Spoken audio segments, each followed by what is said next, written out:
Welcome to the deep dive. Really excited about today. We're doing something a bit different. We're going to be digging into some lyrics, specifically excerpts from 501Bryze's Right Now music video transcript.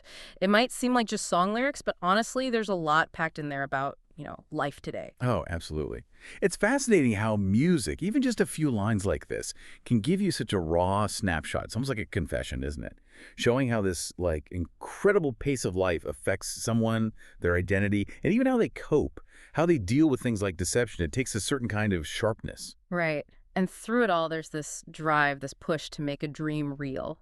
So for you listening, the big question we want to explore is what can we actually learn from these specific lines, about getting through this fast, sometimes tricky world and trying to stay, well, true to yourself. Let's unpack it. Okay, so that first thing, that feeling of speed moving so fucking fast, it really jumps out, doesn't it? It really does. It sets the whole tone.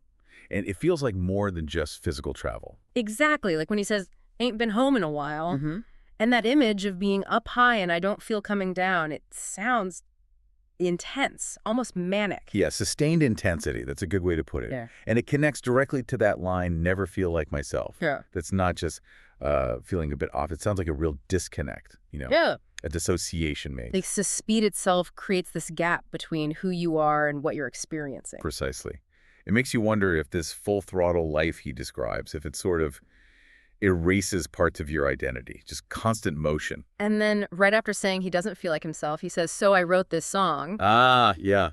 The creative outlet. It's like, okay, here's the chaos, here's the feeling lost, and here's my way of dealing with it, making something out of it. It's catharsis, isn't it? Trying to find some structure or meaning in all that. Mm-hmm. That anxiety, maybe.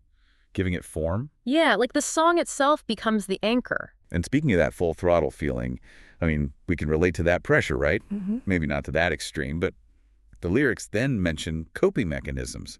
Smoking on dope so loud, drank away the problem, drowning in the bottle. Mm-hmm. It's pretty blunt. It is, and it points to that desperate need to manage somehow the pressure from inside and outside. That interplay is stark, yeah. The world demands things, pushes you, and internally you're just trying to cope or maybe escape. But then there's that really interesting internal conflict he mentioned. And voices. Yeah, I can hear the voices telling me to slow down. Yeah. But then, you don't hear them out. Wow. So he knows, on some level, he should slow down. He acknowledges it. But actively chooses not to listen. Why do you think that is? Well, it's a powerful look at how we sometimes override our own inner wisdom, right? Mm. Maybe the belief is that slowing down just isn't feasible. Or maybe the momentum feels unstoppable. Or the goal feels too important. A real internal battle. Definitely. A tug of war. And it's not just internal stuff. He talks about external pressures, too, especially with people. They're trying to gas me up. They'll tell you anything. That phrase, gas me up. Yeah, for anyone unfamiliar, it's like false hype, right? Building someone up, but not sincerely. Often to manipulate them later. Exactly. I ain't no amateur. I can see through them. Followed by deception, spreading rumors, telling lies. So it's not just general negativity, it's specific manipulation he's seeing. And what's interesting is, despite the internal struggle with speed and identity. He seems pretty clear-eyed about this. Yeah. About the external deception. Yeah, like he has a sharp mind for that, as you said earlier. It suggests a kind of necessary survival skill, doesn't it? Mm-hmm. Especially if you feel like you're on a dark road with too many low blows. Navigating all that while wrestling with your own stuff inside, that takes a kind of resilience. A paradoxical resilience, yeah. Mhm. Which might tie into how he sees himself. The old soul and a new generation bit. Exactly. That suggests feeling maybe out of step. Or having different values than the world around him. The sense of displacement. Mm-hmm. And it perhaps explains his take on criticism. I guess that's why they hate him. Right. And then keep them talking, keep them think. It's just a sign. I'm doing things right. It's defiant, isn't it? He flips the script. Hmm.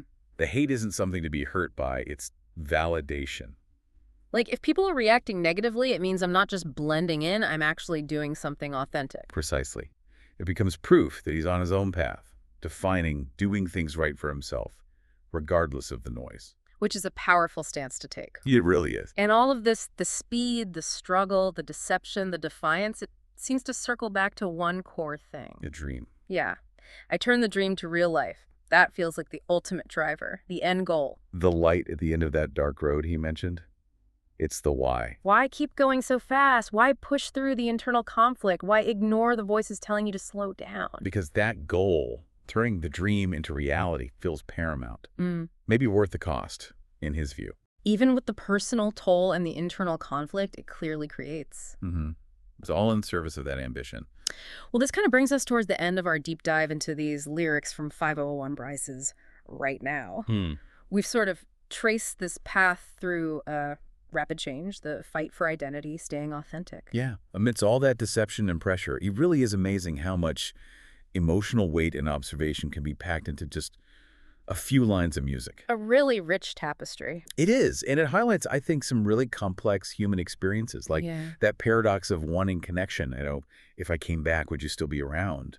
But at the same time, feeling so isolated, even from oneself, articulates things we often don't say out loud. So true. So maybe a final thought for you listening to consider. In this world that feels like it's always telling us move faster, this dark road with its low blows. Yeah.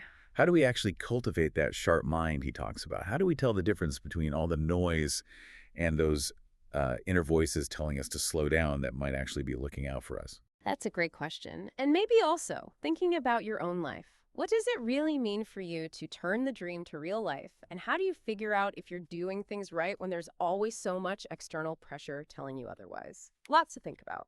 Thanks for joining us on this deep dive today.